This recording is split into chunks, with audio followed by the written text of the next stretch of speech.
Alright, it's time to give the bottom a cut out. For doing that, I like to use a Dremel. My little unit here has got the extension leader on it, and I like to use one of these, what I call zip cut bits. They probably have another industrial name, but that's what I've always called them.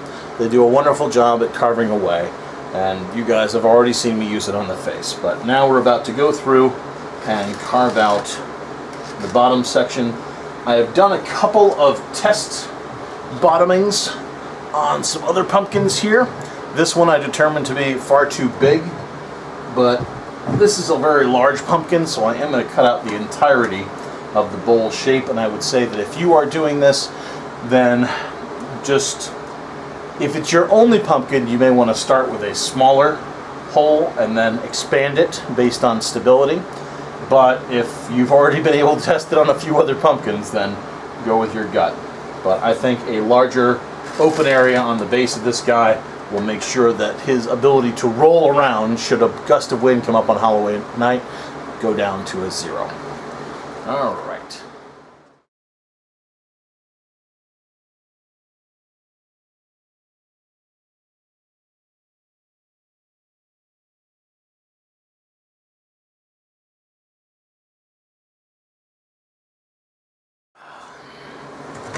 Okay, and with that, our bottom is off, and there's a wide enough base on there that I'm really not worried about him rolling anywhere on Halloween night. If you've got a large pumpkin, make sure your bottom is cut out sufficiently to make sure that it's not going to have a roll around. And now, we can dispose of the cap, clean up the dust, and start to paint them up. It's also sometimes amazing to see the thickness of our walls through this exercise. So earlier when we did the stem, we pushed a piece of wrapped up paper into the top here, and that piece is now hanging down inside.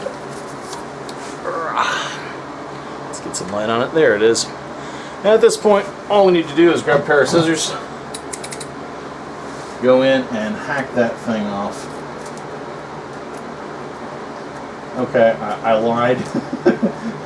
It may take more than scissors, particularly if you wrap that thing as well as I did.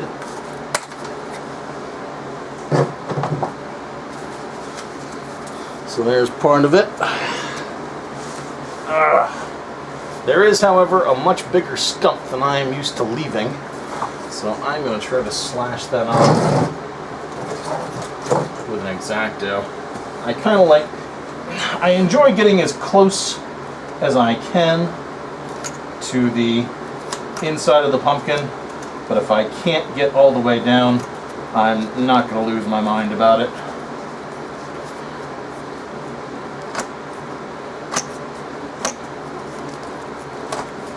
Unfortunately, it is just paper.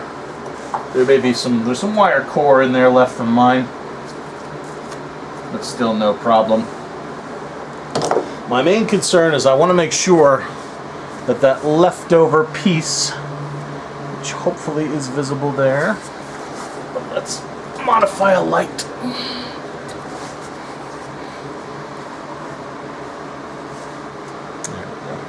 That leftover bit there, I just want to make sure it doesn't turn into a wick for water to get up and inside. So I'm going to grab my nippers here, cut that wire off. Yep.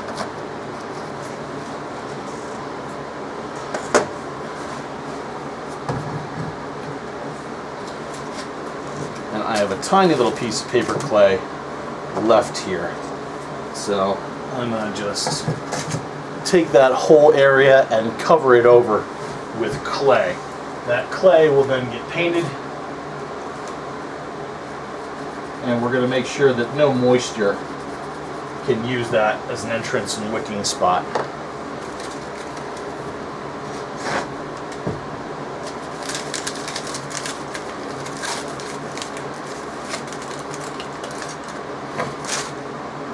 So here's a little bit of paper clay.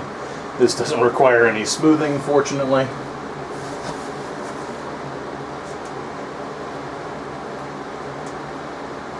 But we're just going to cover that up. It will do its glorious paper clay hardening job, be completely invisible to the outside.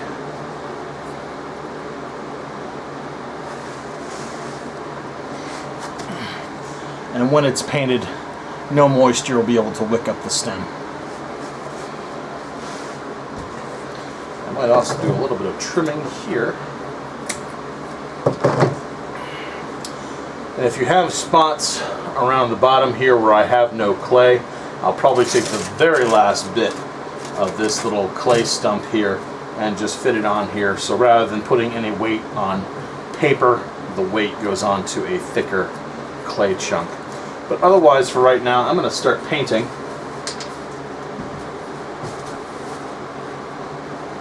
At least on the top, where I know there's no dust. And we're going to use some... I'm picking some Drylock Extreme Masonry waterproofer. In the past, I used to throw a layer of varnish on there first, but this stuff is fine, it's excellent, and if you do it right, you might only need one coat. Your layer of waterproofing paranoia may exceed my waterproofing paranoia, and consequently, that's up to you. But I always worry about my pumpkins in any kind of wet environment, because sadly they are still paper, and that means they are hygroscopic. So let the painting commence.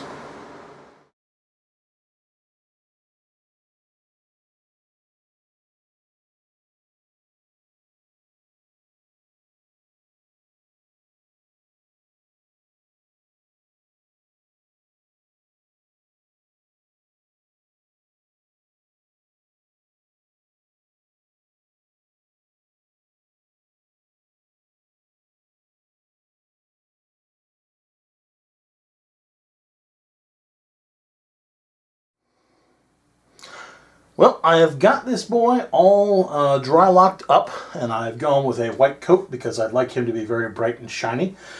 And now what I like to do on my grooves is I like to darken them, because in my Halloween display we've got a lot of different lights, and if I've got any kind of oversaturated light and whatnot, or if it's too dark in an area, I want a high contrast for my pumpkins at least, so people can really tell that I've taken the time and effort to put the grooves in there. Because otherwise, what was the point? I could just do a beach ball and then paint them on. Ah, no thank you. So, what I'm going to do is I'm going to darken these grooves. Now, I'm going to cheat, because as of the time of recording right now, it's October the 25th, and I really want this guy in my display.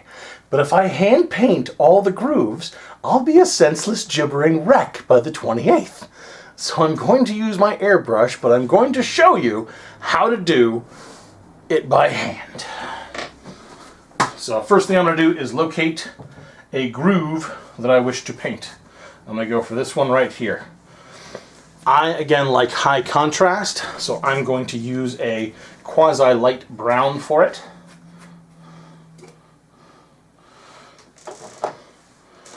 And I'm going to start with a thin brush with a nice point. And I am going to put a line right down this groove. And I'm going to do this before I put the orange on, because if, for any reason, this is too dark and I don't like it, then the orange can brighten it up, or I can hit it with some other colors to again bring it back to brightness. So we're going to do the darks first into the grooves, and then when the orange goes over them, that will brighten them up. So if you had to hand paint it and you didn't have an airbrush,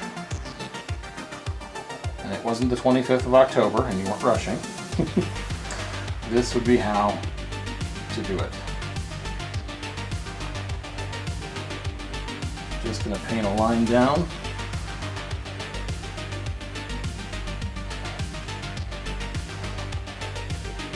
Again, I'm doing this for contrasting colors, because otherwise somebody at 5, 6, 7, 8 feet may not even notice that there's all these grooves that we took the time to put in for the pumpkin. It's in there, and now I'm going to use a dry brushing technique. I'm going to take a paintbrush that's kind of old and fluffy. I'm going to just get a little bit of my brown paint on it. I'm going to grab a surface that I don't care about. I'm going to get most of that paint back off. So this brush will be mostly dry. Anybody who's watched my other pumpkin video on this will know this. And this brush has some brown on it, but not a lot. And now I'm going to just kind of spread this brown out. So less like a line and more like a fuzzy cloud radiating out from that spot. So I've got some contrast going up the sides.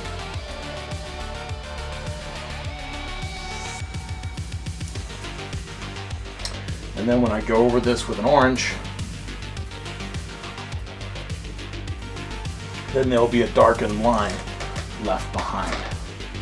So here it is in a more close-up bit. Hopefully you can see how it's not just a line, it's kind of fuzzied out. So we've got some meld into the white on either side.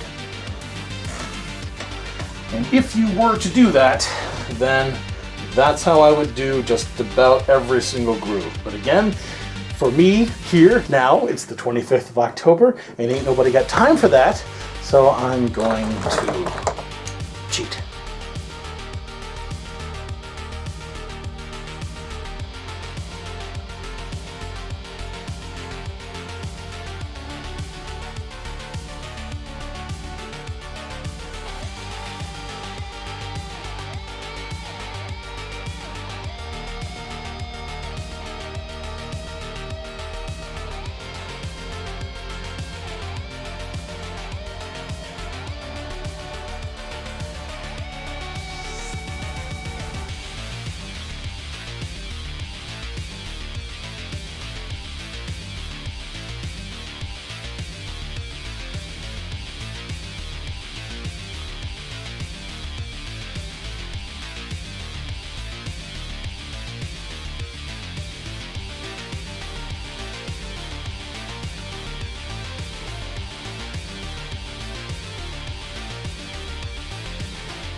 The downside of airbrushing is I do like to wait a while in between doing any extra work just to make sure that there's no splatter bits or paint mixing that tends to come up. So I'm going to pause it for here and then, yeah, more later.